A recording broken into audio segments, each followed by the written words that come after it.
When I walked into the house that Thursday afternoon, the air felt still. I hadn't been expecting anything out of the ordinary, just the warmth of coming home after a week away.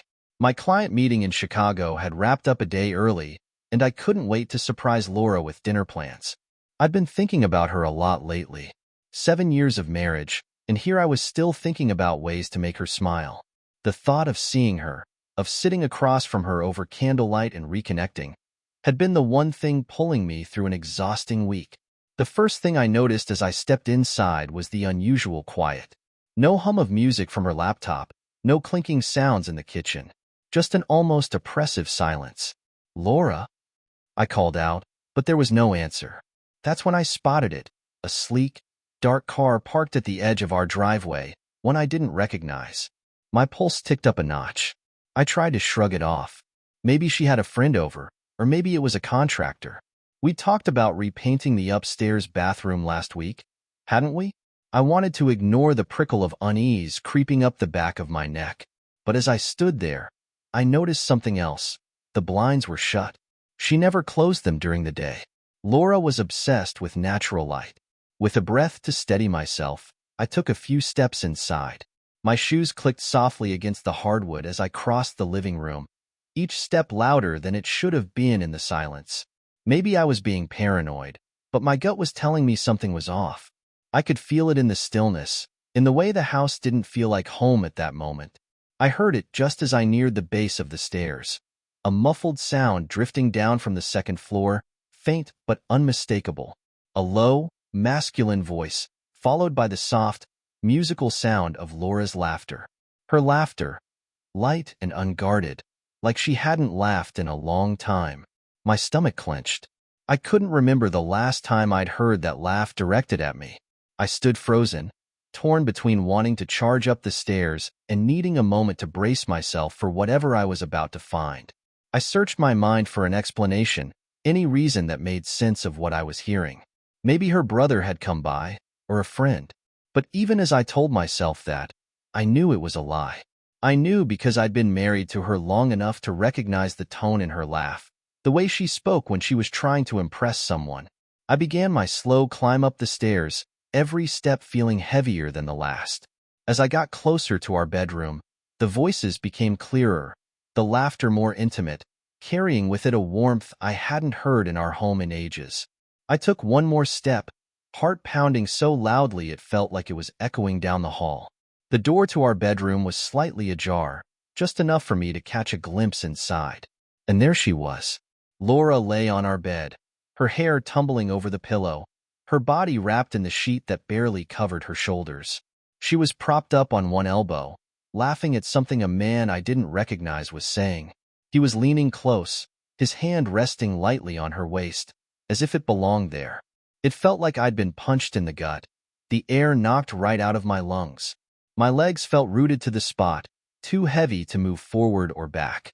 I just stared, trying to comprehend what I was seeing, trying to make sense of how everything I'd known about my life could change in a single moment. The man's laughter joined hers, filling the room in a way that felt invasive, a mockery of every moment I thought we'd shared, of every memory I thought we'd built together. It was the sound of strangers in a room where only my wife and I belonged. My vision blurred as anger and disbelief welled up inside me, twisting and knotting in my chest. I felt something crumple in my hand and looked down, realizing I was still holding the tickets I'd bought for a weekend getaway. The romantic plans, the careful thought, all of it now seemed like a slap in the face, a pathetic gesture in light of the scene before me. The reality I'd been living, the woman I thought I knew, it all felt like a lie. In that moment, all I wanted was to throw open the door, to storm into that room and demand an explanation. I wanted to scream, to shake them out of their little world and force them to see the wreckage they'd left behind. But something held me back. Maybe it was shock.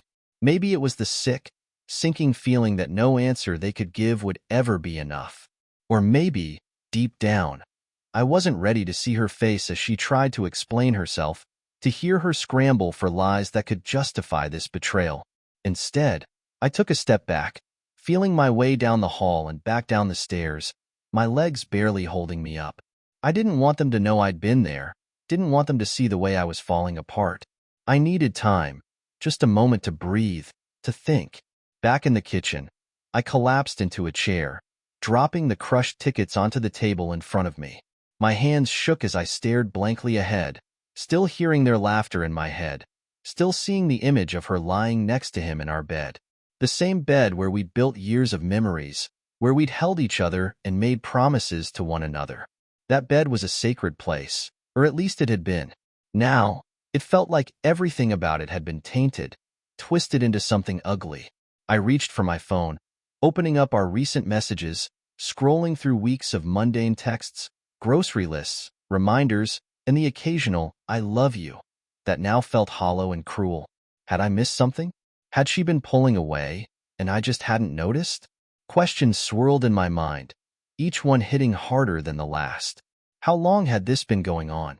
Who was this man? And why? Why hadn't I seen this coming? But no matter how many questions I asked, the answers wouldn't change the reality of what I'd just seen. I sat there in silence, watching the minutes tick by on the kitchen clock, each second pushing me further into this new reality. Everything felt wrong, like a scene in a play I didn't belong in. But as I sat there, something clicked inside me. A resolve, a need to know why. I wasn't ready for confrontation, not yet, but I couldn't sit by and let this unfold without understanding it. I pulled out my laptop, hands still trembling as I opened up a blank search engine page. My thoughts drifted back to Laura, to how things had been between us these last few months. I'd thought her recent distance was due to her new job at that high-end real estate agency. She'd seemed stressed, even overwhelmed at times, but also strangely exhilarated, almost secretive. I'd figured she was just adjusting to the new responsibilities and hadn't pressed her on it. But now that I thought about it, small things stood out. She'd gotten home late a lot more often than usual, and sometimes I'd catch her on her phone, smiling at a text before quickly tucking it away. I'd never suspected anything then, assuming it was work-related. But that nagging instinct, the one that told me something was off, was now screaming at me, louder than ever. How could I have missed all this? I took a deep breath, running through what I knew about her job. She had access to high-profile listings, even a few celebrity clients.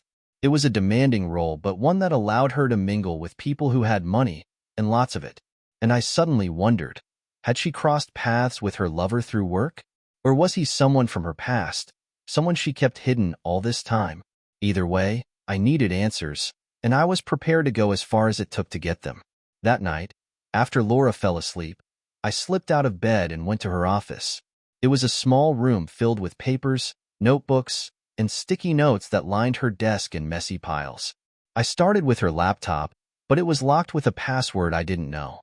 I felt a pang of frustration, though it wasn't entirely surprising. She had an explanation for everything lately, and "work confidentiality" was her new favorite line. I moved to her purse, feeling a small twist of guilt as I rummaged through it. But that feeling vanished when my fingers brushed against a bank statement crumpled at the bottom. It wasn't her usual bank, but some account I didn't recognize. I held the statement up to the light and saw a balance larger than anything we'd ever saved together. My pulse quickened. I knew Laura had a decent salary, but this account showed deposits that seemed extravagant. Too much for one person to justify on a mid-level real estate salary, no matter how good the market was. Then it hit me. She'd been hiding money. Our money. But how? Had she been funneling it into this account without me knowing? I sat down, the questions swirling. Who else knew about this? How long had it been going on? And most unsettling of all, why? The next day, I called in sick to work. I needed to keep digging, and I knew that if I waited until the weekend, the doubt and questions would drive me insane. Laura left the house as usual, her cheerful goodbye almost surreal after what I'd witnessed the day before. But as soon as she pulled out of the driveway, I went to work. I spent hours scouring bank statements, transaction records, even tax returns, piecing together a trail of breadcrumbs she'd left in the form of small but regular transfers between accounts. Each one added up to something bigger, something significant, but buried in the everyday flow of our finances, so subtle I'd never thought to question it. Finally, I stumbled upon something else, a credit card statement addressed to an unfamiliar P.O. box. When I traced it back, I saw it was under a different name. Her maiden name, the one she hadn't used in years. And it listed payments for luxury hotels, dinners at high-end restaurants, and a few boutiques I knew I could never afford on our budget. The dates and times matched the days she claimed to be working late. My chest tightened as I stared at the numbers, the amounts that couldn't be ignored. Laura was living a life I knew nothing about, a life where I was apparently just a side note. And then there was the matter of the man I'd seen. I still didn't know who he was, but I couldn't shake the feeling he was a part of this hidden life she constructed. If she'd gone to such lengths to conceal her finances, what other secrets was she keeping? Determined to find out more, I made a trip to an electronics store across town and bought a few small surveillance devices, things I'd once laughed at, thinking they were for the paranoid. But here I was, selecting tiny microphones and cameras that could be discreetly hidden. It felt surreal, like I was preparing to infiltrate some stranger's life. Yet in a way, I was. I installed a small voice recorder in her car that evening, choosing a spot low enough that she wouldn't notice it easily. I also placed another in her home office, tucking it behind the shelf near her desk. Lastly, I set up a camera in our bedroom, just in case her meetings with this mystery man happened under my own roof. The next few days felt like living in a twilight zone. I went through the motions at work, but my mind was consumed with each device, with the hope that something, anything, would confirm my suspicions. On Wednesday, one of the recordings from her car finally turned up something. Her voice came through clearly, followed by the man's low, familiar tone. Their words were casual at first, an everyday conversation about her stressful work. But then his voice shifted, softening, and I heard him say something that twisted my stomach into knots. "So, are you still on track for our little plan?" he asked, his voice filled with a dangerous hint of amusement. There was a pause before Laura responded, her tone careful. "Yes, but we have to be discreet. I don't want him getting suspicious, at least not yet." I leaned back in my chair, a feeling of dread settling over me. They weren't just having an affair. There was something deeper, something they'd been planning together, and I was at the center of it, unwitting and blind. That night, I could barely sleep, the words from the recording replaying in my mind. I lay awake, going over every financial document in my head, trying to figure out what plan they were talking about. I couldn't ask her. Not yet. I needed more information, more proof. I spent the next few days in a quiet frenzy, downloading software that would let me access her phone remotely. I knew it was an invasion of her privacy, but at this point, the secrets she'd been hiding justified every boundary I was about to cross. After an hour of work, I managed to clone her phone. I opened her messages and emails, scanning for anything that might reveal her intentions. Late one night, after everyone had gone to bed, I found a chain of messages between her and the man, whose name, I discovered, was Luke. In their texts, they spoke in guarded language, but there were hints, references to getting the money sorted, and keeping me in the dark a bit longer. I felt a wave of nausea as I realized that whatever was happening wasn't just some fling. It was a full-blown deception, and I was being kept on the sidelines, an obstacle to whatever they were planning. But then, tucked away in one of the emails, was a receipt that caught my eye, a recent purchase of a second, secret phone. I sat in the dark, the glow of Laura's secret messages illuminating my screen. Each word I read felt like another needle driving into my chest, another piece of proof that the woman I thought I knew had been planning something insidious behind my back.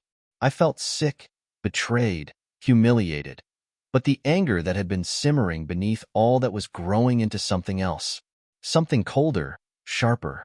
It was the beginning of a plan. It wasn't enough just to know. If I was going to confront Laura, I couldn't go in empty-handed. I wanted the truth from her, raw and undeniable. I wanted her to squirm, to see the fear in her eyes when she realized the depths of what I knew. And after that, well, I wasn't sure yet, but revenge was in there, somewhere, simmering.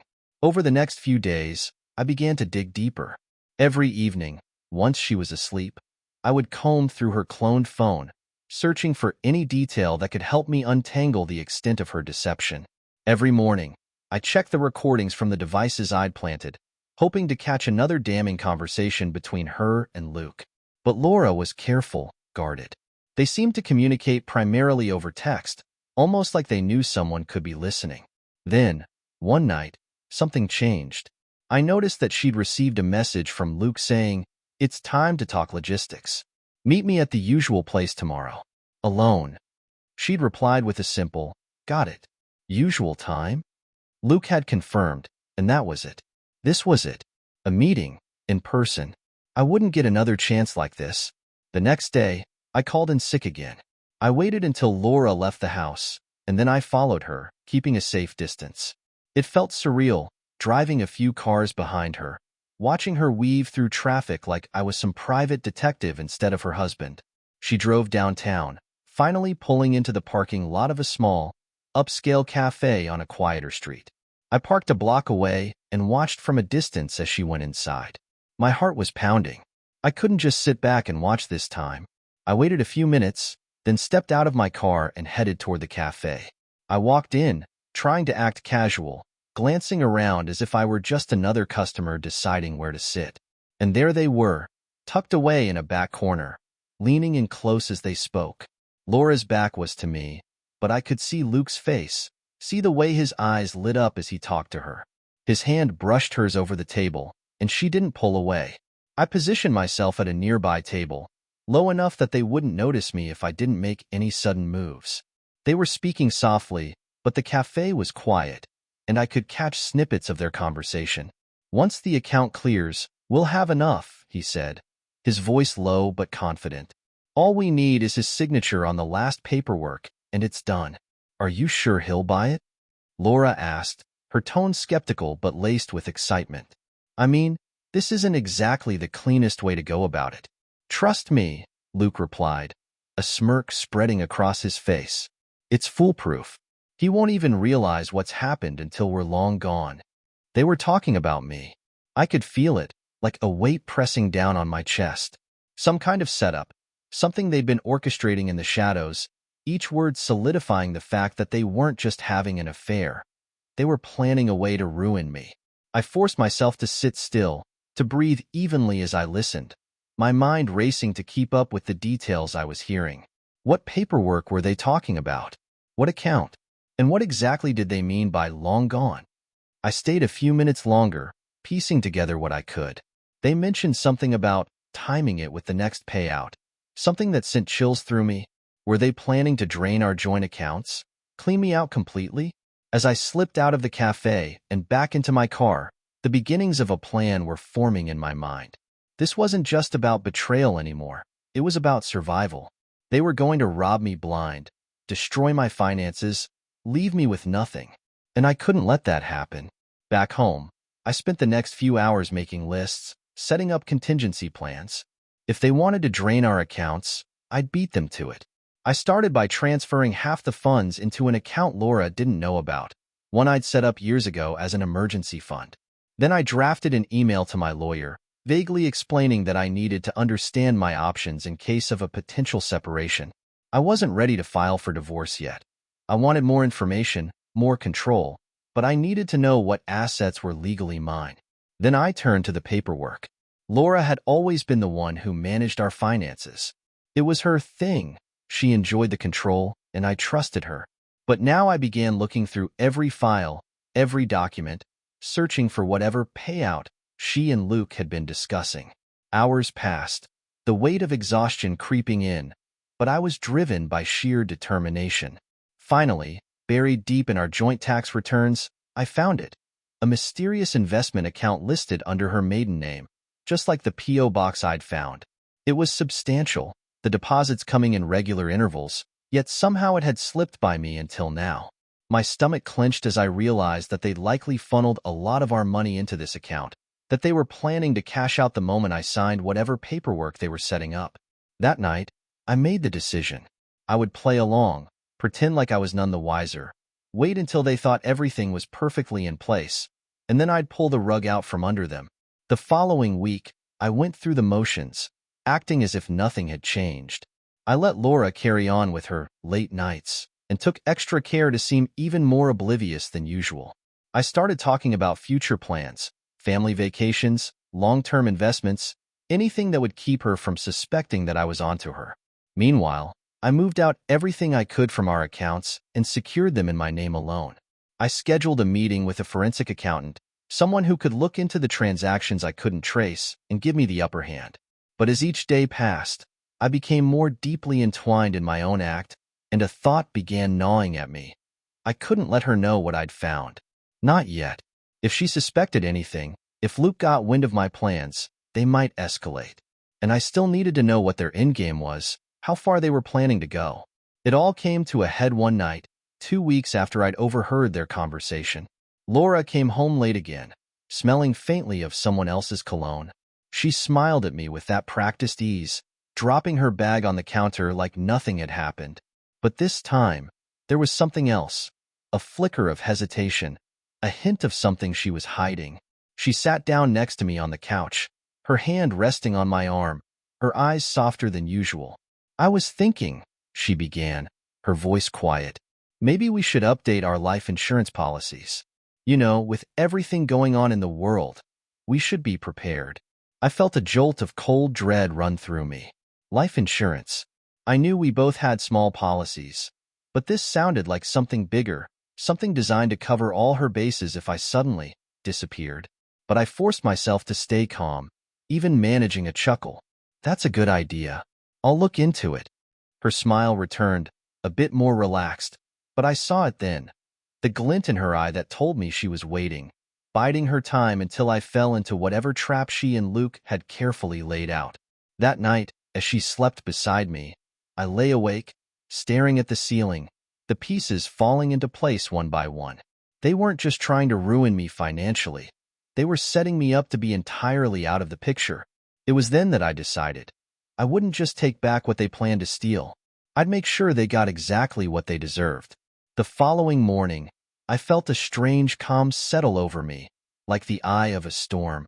I'd spent weeks piecing together the web of lies and betrayal Laura and Luke had spun around me, and now, as I sipped my coffee, I knew exactly what I had to do. Revenge wasn't an option anymore. It was the only path forward. I began by finalizing my preparations. I'd already siphoned most of the money from our joint accounts, but now I took extra steps to secure it in multiple places, making it nearly impossible for her or anyone else to trace. I hired a private investigator to dig further into Luke's background. I had a feeling I wasn't the only one he'd swindled over the years, and if there was dirt to be found, I wanted it on my side. The PI didn't disappoint. Within days, I had a dossier that painted Luke as a professional scam artist with a trail of broken partnerships and ruined lives in his wake. There were bank accounts under several aliases, hidden assets, a brief stint in prison under a different name. It was clear that whatever he and Laura had been planning wasn't his first heist. He'd done this before and walked away unscathed every time. But not this time. I'd make sure of it. The next step was more delicate. I had to put on my best performance yet. Every day, I acted as if nothing was wrong, as if I were the same clueless husband she believed me to be. I even brought her flowers one evening, hoping to plant a seed of doubt, to make her wonder if she was reading too much into my behavior. Her face flickered with unease when she saw them, and I could tell she was second-guessing herself. Good. I wanted her off balance.